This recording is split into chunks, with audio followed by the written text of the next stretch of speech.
Okay, let's get stuck into the first of our live races. Really good card at Ascot. I'm looking forward to this greatly. And the first of the 4 races we're going to look at, which are on ITV, is the 150. It's the Hope and Homes for Children Rouse Stakes. Rob, take it away with a show of betting just a second kills who wanted to bet Wardy at a massive price. Yeah, you won't get massive prices. Now 6-4 about Wardy. Killang Rock is 7-2. We're then 5-1 Sir Robert Cheval, 13-2 Mirza, 10's A Moment of Madness and Razzmatazz, and 33's Bar. Kills, they say that if you've missed, what is it? If you missed the funeral, don't go to the wake or whatever. It's a stupid expression, but whatever it is, you've missed the big prices, Wardy. Is he value now at 6-4?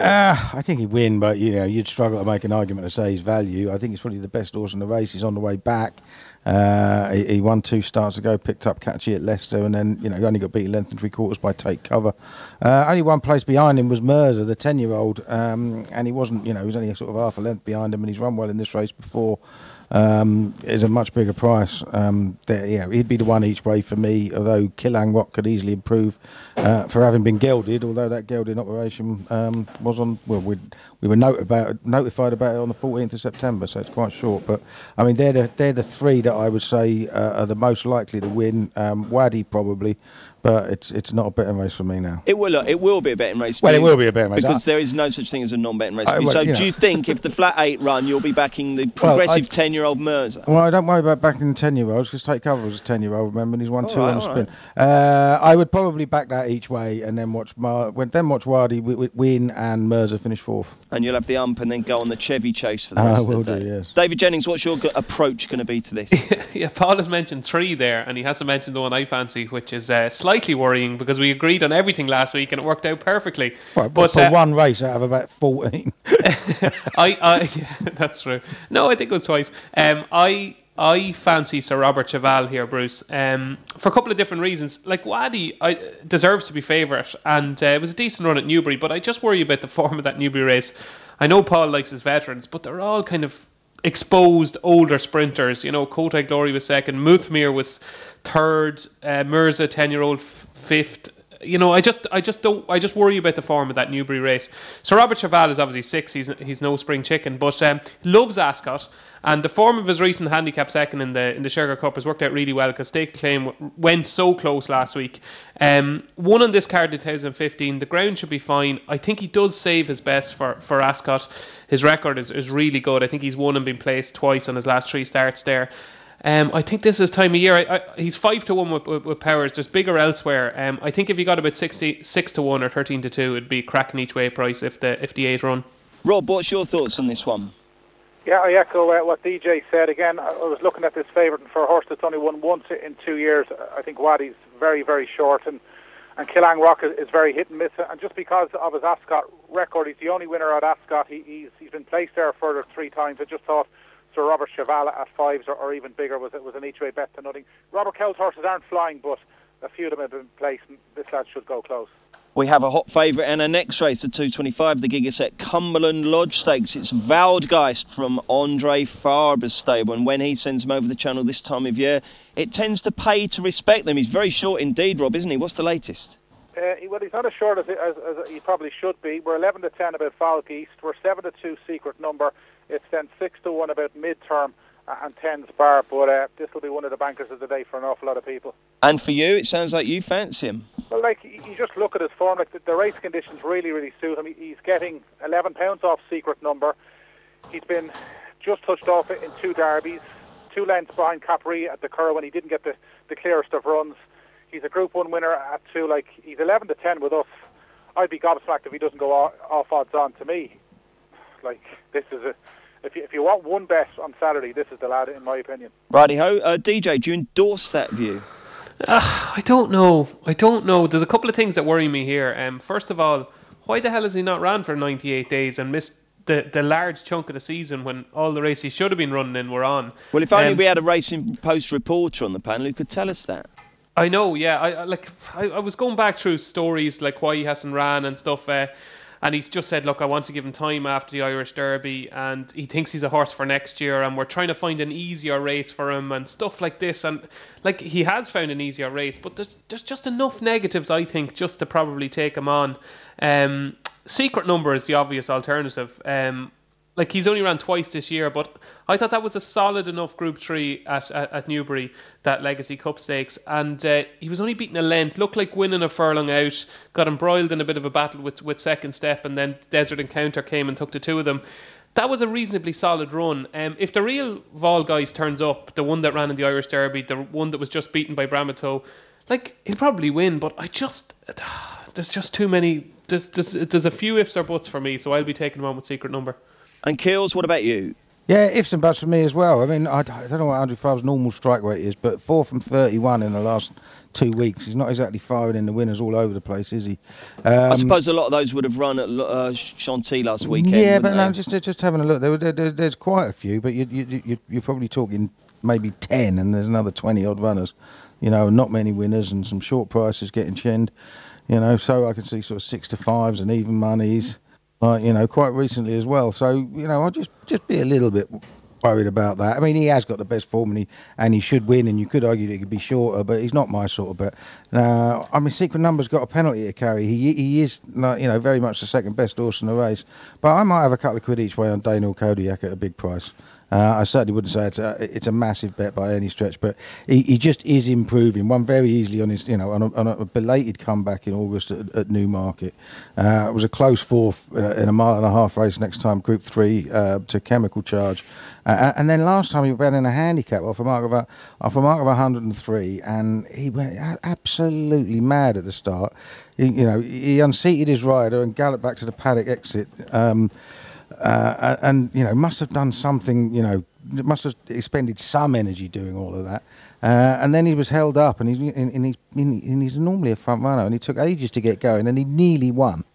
Well, you know, and it was a decent handicap, and I think 16 to 1. I think he'll get in the frame. Okay, from an 11 to 10 favourite in the 225 to another 11 to 10 favourite in the 3 o'clock, the Bengoff Stakes. It is Blue Point, one of the stellar cast of sprinters that have really lit up this flat season. Probably not the best of them, but still a darn good horse. Is he going to be too good for these kills? I don't think so, no. I think it's a dreadful price, actually. Okay. Well, first of all, you've got to worry about the ground. Now, it's good to soft. It's nowhere near as bad as it was when he ran at Haydock and got beaten 8 lengths by Harry Angel. But that was a run way below form, and it was his only time he was running any sort of easy going. Now, I know the sun's out at the moment, and it was out all day yesterday, but the going stick this morning was actually 0.2 lower than it was on Thursday, because there must have been a really, really heavy dew. So I think there still will be plenty of ease in the ground, and for me, he's just far too short. Especially when you've got Danzino in the field. Now, Danzino absolutely loves Ascot. He won at the Shergar Cup. No, he didn't. He won a Heritage Handicap over 5 furlongs here off a mark of 104 the last time he ran here. He was 5th in the Wokingham to Outdo. He was 3rd to Muhara in the Champion Sprint, and he was 2nd in the Bengoff Stakes in this race in 2014, beaten ahead by Lightning Moon. Any of them runs give him a fantastic chance if Blue Point doesn't run to his absolute best. And we're talking 13 to 2. I think he's a nearer 9 to 2, 4 to 1 shot. I think he's got a great chance, and each way I can't see him out of frame. Are you going to be laying Blue Point on the exchanges? I might have a little lay, but I mean, it's just to me, it's, you know, with Magical Memory being so inconsistent, and you know, Tommy Taylor's got to step up again on what I think is questionable form at York. I just think it's just a knock each way bet. Kills, just looking at this race, with horses like Projection, Second Thought, Tommy Taylor, Intersub, there seems to be a lot of horses there that the bookies are giving quite a bit of respect to, around about the 10 to 1 mark. Are they? Do any of them grab you as being progressive enough to win this, or they look a little bit short to me? They look a bit short to me because of the, you know, but there's only one absolute standout on the ratings, isn't there? I mean, that's the thing. It's Blue Point, although he does carry a £3 penalty, as does Magical Memory. So, you know, there are a few that have run well at decent prices in big races before, and Projection has obviously been well fancied for loads of big handicaps in his time. But to be honest, at the prices they don't really interest me. Okay, fair enough. DJ, what interests you?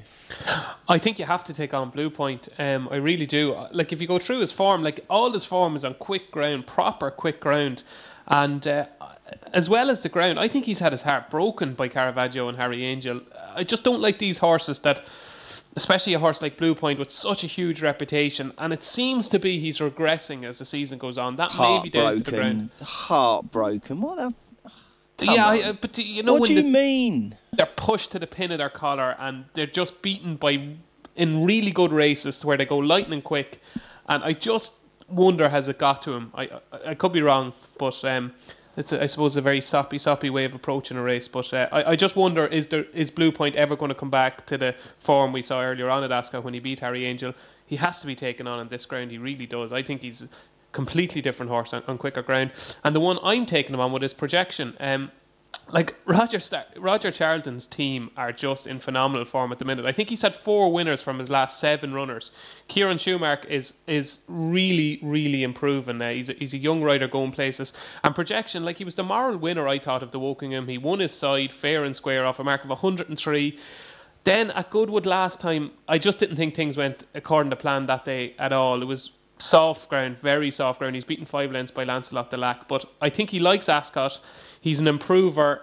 I think he'll handle the ground better than Blue Point will. And there was some 14-1 about this morning. I think that might be all gobbled up, but I wouldn't be surprised if he was the one to upset Blue Point. Rob, give us the full show from Paddy Power, and then whether or not you're going to be backing Blue Point or whether you're going to take on the Fav like the other two are. Okay, so we're 11-10 Blue Point, 6-1 Magical Memory. Danzino with 6s from 8s. Projection 9s from 16s. It's 10-1 Tommy Taylor, Second Thought, and 12s Bar. I probably agree with the lads. I was sort of looking for something to take on Blue Point. He's got the best form in the race, and I suppose if he turns up in any type of form, he'll win. But the only horse that I give any chance to beating him was Magical Memory. I know he disappointed at Haydock, and I know he's won on soft ground, but obviously the heavy ground didn't suit, and he's the only horse in this race other than the favourite who's got any sort of close to Group 1 form. To me, he was the only danger to Blue Point, so at 6-1 he looks in each way certainty. Right, let's get stuck into the real puzzle. 3:35, the Tote Scoop 6 Challenge Handicap. A load of runners thundering up the straight, 7 furlongs, but a very, very warm favourite, and Mojito. Rob, what's the latest betting from Paddy Power? Absolutely, he gets in. We're 5 places on this, so we're 4-1 about Mojito. Maxime is 7-1. Frank's favourite friend is Flaming Spear. He's 8-1. 10-1 Burnt Sugar and Straight Right. We're 11-1 Johnny Barnes and M Jack, and we're 12s Bar. DJ, you can go first. Bruce, the first 3 favourites of the day I've took on, and maybe they might win, but I thought they were all too short. I spent quite a while dissecting this race on Thursday, and a lot of time, actually, too much time, and I'm convinced Mojito will win this. I think this could end up being a Group 1 horse, and everything tells me that he's going to get better. Absolutely everything. Like, if you go through all William Haggis's quotes after races, he's saying, I messed up with this fella, he came in too late, it's my fault that he's not running group races now, we left a bit too much to work on. And then go through his form, like, his form is working out everywhere, even beating Battered last time. Battered come out and ran well since. I just think he's been laid out for this race, a big end of season handicap. 104, I think he could end up being a really, really top class horse. The trip, the ground, everything is in his favour, and I'll be really disappointed if Mojito doesn't win. And William Haggis's team are in such good form as well. Yeah, Mojito for me. I hate tipping favourites in these big handicaps, but I think this lad has to win. Keels, what do you reckon? Well, he was a lot better value when he was 3-1 and off a £9 lower mark at York last time than he is at 4-1 in a race like this. I get exactly what Dave's saying, though. I mean, he can definitely win because he looked really, really good. And the trainer did mess. He said he messed up because he tried to get him rated high enough to run in the Britannia earlier in the season. Yeah. So he's always thought that he was a good horse. But when it comes to 4-1 and an 18-runner handicap, when you've got so many horses with excellent form. I just can't get interested, So I'm going to end up backing something at a bigger price. I've already backed Flaming Spear. I think Flaming Spear is a reasonable price. You can forget that run at Haydock last time when he was far too keen going into group company on heavy ground, and he travelled like a dream when ninth on his first start of the season here behind Stamp Hill, and then obviously bolted up at York. So he's worth another go, but a much bigger price. I don't see what is wrong with Birchwood. He ran 7th. He's only beaten 2 1/4 lengths in a similar race to this last month, and he was a 7-1 shot. Now, Raising Sandy was 12-1, finished 4th, but only a matter of inches ahead of him, and is still 12-1 here. And Birchwood is 25s. Now, he travelled well in that race. He travelled well the time before and actually took it up and traded odds on in the Betfred Mile at Goodwood.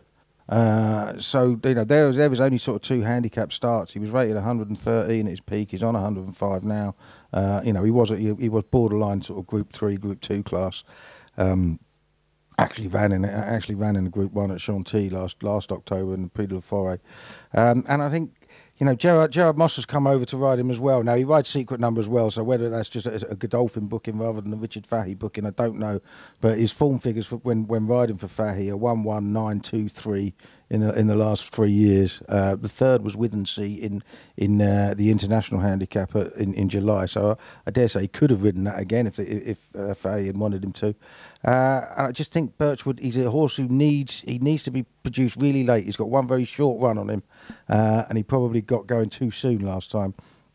But if he can get smuggled into it and not be held up too far off the pace, I think 25-1 is massive. Kills, any thoughts on the draw? Because 18 runners, I think this is the meeting where they kind of bisect the track, isn't it, to protect it for Champions Day? So they'll all be racing up pretty much a fairly thin alleyway kind of thing. Yeah, they did that last time. And the thing about it is they have the big stand in the way, and when the sun comes up, the far side gets far more sun than the near side. And they did in last month. They did sort of head towards the far side anyway. They started off down the middle and they sort of finished further to the rail. I would half expect them to come up the rail this time, the far rail. So low numbers. Low numbers, and Mojito obviously drawn highest of all. Rob, what do you reckon to the Jolly? You going to lump on? No, I'm not. As Dave sort of alluded to, I'm not one who backs favourites in these handicaps. I definitely give Birchwood a chance, and I was close to tipping him up. But the one that, as further down I went, that stood out is this David O'Meara newcomer. This Lord Glitters, formerly trained by a French trainer, Christophe Lateau. Now, I'd never heard of him, but his stats read pretty well. But the fact that I've never heard of him, and most people haven't heard of him, would to me mean that David O'Meara is going to get an awful lot of improvement out of this lad. Now, he's placed at listed level in France. His last 2 wins have been in condition races. His win the last day, he won by 2.5 lengths, but he didn't get a clear run at all. And the second and third have since won. To me, this lad could be well unexposed, and at 12-1, he's definitely one that sticks out. But I was chatting to Frank on Thursday. Obviously, Frank was supposed to be on today, and I was asking him for anything during the week, and he just said, save all your money for Flaming Spear on Saturday. So no doubt that the listeners will be glad to hear that. That Lord Glitters is very interesting. I don't know how to work out the French form, to be honest. I don't follow it that much, but they pay 270 grand for it, which is a lot of money for a 98 rated, for a 102 rated handicapper, isn't it? Rob, would your traders be able to sort of read certain patterns with some of the big yards and get an idea for whether they're likely to be well backed or not? The only way you find that out is by pricing it up, and you generally know within the first couple of hours. So, that's you sort of learn by default. So you have to take chances, and obviously, different lads that have different opinions on horses. But I suppose when you price up a race, you know straight away for say tomorrow's race, and when we go up at 3 or 4 o'clock today, generally by 6 o'clock, we're either right or wrong. So I suppose they just find out by default. But they're fairly shrewd, and as you know by Frank, they don't get it wrong that often. Okay, so I'm going to give you 4 tips for the 3:35. David Jennings likes Mojito. Frank Hickey, even though he's not here because he's ill, says lump on Flaming Spear, as he always does.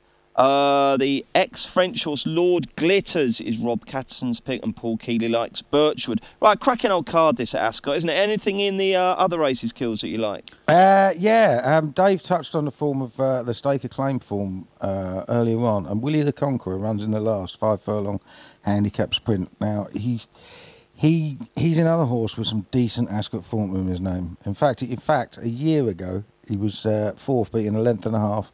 In the opening Rouse Stakes, he was rated 105 then. He was still rated 104 in midsummer. He ran in the King's Stand early in the season. Obviously, it was 125-1 shot there. But he was 5th to Stake a Claim in that Shergar Cup race. Now the winners obviously went very close in the rehashed Air Gold Cup, but the 3rd and 4th finished 4th and 5th in a 22 run at Portland. And Willie the Conqueror was rated 101 then. He's had 2 more starts. He's down to 91 now. Willie Moore's put first-time cheek pieces on. I think he has to go very well if he's got anything left in him. And he's still only a 4-year-old, so I think he can come back. Willie the Conqueror for Kills in the 4:45 at Ascot. Any other Ascot fancies for you, DJ? Yeah, I was actually, in typical fashion, I was going to mention Willie the Conqueror. I think he's got a cracking chance. And the other one I like is Bletchley in the 4:10. Has had a very, very quiet season. Only ran 3 times, but I thought it was very unlucky last time at Goodwood. Now, it wouldn't have won, but God, when you get caught on that inside in Goodwood, it's a nightmare. Couldn't get out, kept on, hands and heels. I thought it would certainly win a listed race before the end of the season. I think she's a better filly than we've seen so far this season. Ground conditions, trip and track should be in her favour. So I think Bletchley... And trainer. And trainer, yeah. I think she'll take a hell of a lot of beating in that 4:10. Even though ratings suggest that she's a bit defined, I think we haven't seen the best of her this season.